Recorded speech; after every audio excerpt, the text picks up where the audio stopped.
My wife and I are from Newport Beach, and we're up for a conference for her and for our first wedding anniversary. The car's chassis number 88.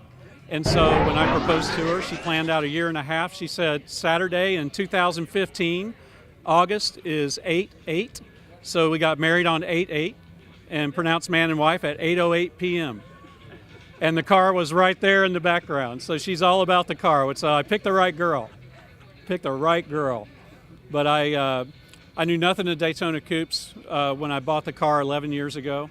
And I was looking at the March 2005 issue of Road and Track, and that was in the end of January, and I saw an article on a company called Superformance that I'd never heard of, and they were doing this Daytona coupe.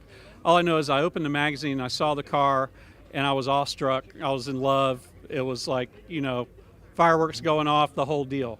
And did some research on it. I learned about this guy named Peter Brock that I guess thought he was a car designer or something.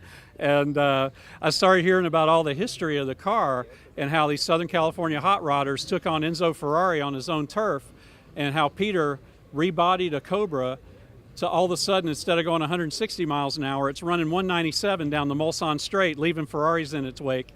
And I just fell in love with the look of the car, with the story of the car, with the people that designed the car. And I just became engulfed in it, and I love it. So I've had the car for 11 years now. It's got about 50,000 miles on it. It's got a ton of track rash on the nose, which I'm really proud of. I think bras belong on women, not on cars. So that's the story with that. But I love tracking the car. If the car's on a trailer, it's broken. I don't trailer it anywhere. I drive it out to the track. I can fit a ton of stuff in the back. I pull it all out. People think it's a clown car because I just keep pulling stuff out. Full-size jack stands, tools, overnight bag, driving suit, helmet, cooler, everything. All comes out of the car. And I go to Willow Springs. I like Big Willow. Streets is a little too tight for this car. It's got too much ponies. And Button Willow and Auto Club Speedway, the Roval there. I love to run that track because you can get the horsepower stretched out down the front straight and still surprise some Subarus on the infield. So it's just a great handling car, a great driving car, comfortable car to cruise in. We're going to get home from Vegas on Thursday. Tuesday we turn around and drive up to Monterey from Newport Beach, and car week's going to be fun.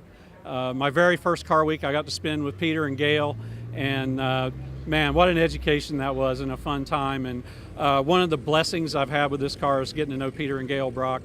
Peter is a straight-up car guy, genuine person, and just a solid guy, and somebody I'm really proud now to call a friend. He's not used to being interviewed, so he might be a little nervous. He's very shy, very shy. But this is the man that changed my life forever. When he designed this car back in the 60s, he had no idea that he was going to affect some farm boy from North Carolina the way he did. And he's affected so many people and so many lives in so many ways, and this world's lucky to have a guy like this on the planet. God, Doug, yeah. Thank you, man. Yeah, love you, Pete. Yeah. Love you.